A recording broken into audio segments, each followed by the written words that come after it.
খোদা আর বলা যাবে না, এখন পিতা দাবি করলো, একই ব্যাপার। খোদা দাবি করার জন্য আজ পর্যন্ত ফাল্লিয়া মাননা জি কাবি বানানি, তোমার মাছে খাবে না, পশুতে খাবে না, প্রাণীতে খাবে না, তুমি সুটকি হয়ে রেখেছো। 2024 এসে তুমি দেশ ছাড়ি পালিয়েছো।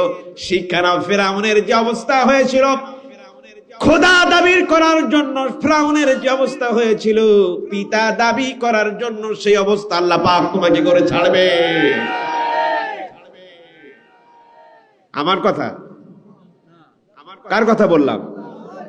আমার প্রতি রাগ করবেন কেন আপনারা? সুযোগ আছে আমার প্রতি রাগ করার, সুযোগ আছে রাগ করার। একই তো কথা ভাই। তিনি দাবি করলেন খোদা, আর এখন সেই পিতা। খোদার কাজ কি? আমি তোমার এই খাই, আমি তোমার এই দিই। আর এখন পিতা দাবি করে বলে আমি তোমার এই করলাম, আমি তোমার ব্রিজ করলাম, আমি কালভার্ট করলাম, আমি তোমার জীবনের মান উন্নয়ন করলাম। একই তো কথা। ফিরাউন বলেছিল আমি নীল নদে পানি শুকিয়েছে, আমি তোমার পানি দিলাম। তোমার খাবারের দরকার হলো এই নেও, টাকা নাও, বাজার করে যাও, আমি তো তোমারে দিলাম। আর এখন বলছেন আমি তো তোমার রেল করলাম, আমি তো সেতু তৈরি করলাম, আমি তো সুড়ঙ্গ তৈরি করলাম, সব তো আমি করেছি, সুতরাং আমাকে পিতা মানতে হবে। ফিরাউনের যে অবস্থা মনে রাখবে, আল্লাহ সে কথাই বলছেন কুল সিরু ফিল আরদ ফানজুরু কাইফা কানা আকিবাতুল মুকাদ্দিমিন। যারা মিথ্যা বলেছো, মিথ্যা প্রশ্রয় নিয়ে মানুষের সাথে প্রতারণা করেছো, ফিরাউনের অবস্থা মোকাবেলা করার জন্য প্রস্তুত গ্রহণ করো। বাঁচতে পারবে না। খবরদার, পৃথিবীতে কোন জাতি নেই আল্লাহর সাথে বিরোধিতা করে টিকে থেকেছে, তোমরাও পারবে না। নাম নিশানা জাতি সুদ্ধা আল্লাহ পাক উপড়িয়ে ফেলবেন, কাউকে রাখবেন না ইনশাআল্লাহ। আল্লাহ সেটাই বলছেন। ভূগোল ঘুরে ঘুরে দেখো পৃথিবী। আল্লাহ পাক এই জন্য খেলতামাশা করার জন্য এই আয়াতটি নাযিল করেননি, হুঁশিয়ার এবং সাবধানের জন্য বলছেন। যারা ভাবতেছেন আগামী দিনে আসবো, এই আয়াতকে গবেষণা করুন আর কোরআন থেকে শিক্ষা নেন। পৃথিবীতে কোনো জাতি টিকে থাকবে না, আল্লাহর অস্তিত্ব টিকে থাকবে শুধুমাত্র। কোন অস্তিত্ব থাকবে না আপনাদের। চাঁদাবাজি করবেন, ধ্বংস হয়ে যাবেন। মানুষ মারবেন, ধ্বংস হয়ে যাবেন। অত সোজা না। আজকে মনে করছেন ওরা তো 2-5 জন লোক, ওরা কি করবে? 1000-এর মোকাবেলায় 3000-এর মোকাবেলায় 313 জন যুদ্ধ করে জয়লাভ করেছে। আমাদের শিক্ষা তো সে জায়গায় 1 লক্ষ মাত্র 3000 নিয়ে গোটা 1 লক্ষকে পরিচিত করেছে। আমাদেরকে নিষিদ্ধ করবা, আমাদের গোড়া কেটে দিবা, আমাদের জেল জরিমানা দিয়ে আমাদেরকে দমিয়ে রাখবা, আমাদের শিকড় এত গভীরে যার পর্যন্ত পৌঁছিয়ে সে আজিমে কথা বলেন ঠিক কিনা?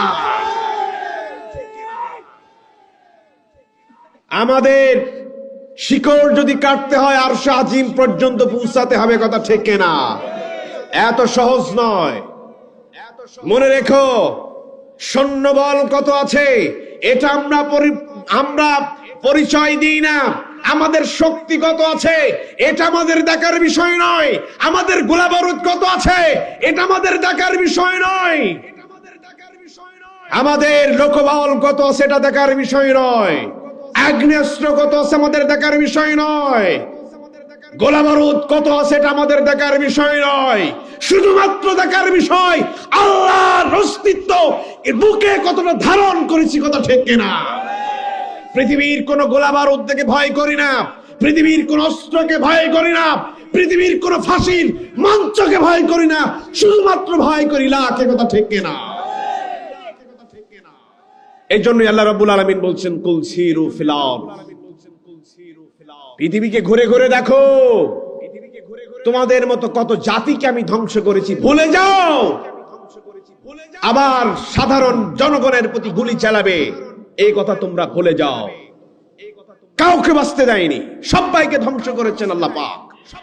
তোমার চাইতে বাঘা বাঘা নেতা নেত্রীকে আল্লাহ পাক ধসিয়ে দিয়েছেন। তুমি তো চুনোপুটি। অবস্থা খারাপ, বেগতিক। মনে রাখো, দিন যত যাবে তোমার অস্তিত্ব তত বিলীন হবে। বাবা নাই, মা নাই, আত্মীয় স্বজন নাই, মাত্র টিম টিম করে জ্বলতেছো, তা এখন বাঘের থাবার মুখে আছো। সুতরাং সূরা কাউসারের শেষ আয়াত আল্লাহ পাক ওটাই বলছেন, তোমার গোষ্ঠী সুদ্ধা আল্লাহ পাক নির্বংশ করে দিবেন। প্রস্তুতি নাও। আমার কথা বলছি না ভাই, আমার প্রতি রাগ করে লাভ নেই। আমি রেফারেন্স দিয়েছি, যতগুলো কথা বলেছি সব রেফারেন্স দিয়া দিয়া কথা বলেছি, বাড়তি কোনো কথা আমি বলতে আসি নাই। ভালো লাগলে শুনবেন, না ভালো লাগলে শুনবেন না, ওটা আপনার বিষয়। আমার দায়িত্ব হচ্ছে বলে যাও, আমি বলে যাব। এজন্য আল্লাহ রাব্বুল আলামিন পৃথিবীটাকে ঘুরে ঘুরে আমাদেরকে দেখতে বলছেন, তার পরিণতিটা কি। পৃথিবী ঘুরবেন, দেখবেন আল্লাহ পাক কি পরিণত করেছেন। সেই আল্লাহ রাব্বুল আলামিন আমাদেরকে এবার তার অস্তিত্ব দানের জন্য বলছেন সমুদ্র বিদ্যা।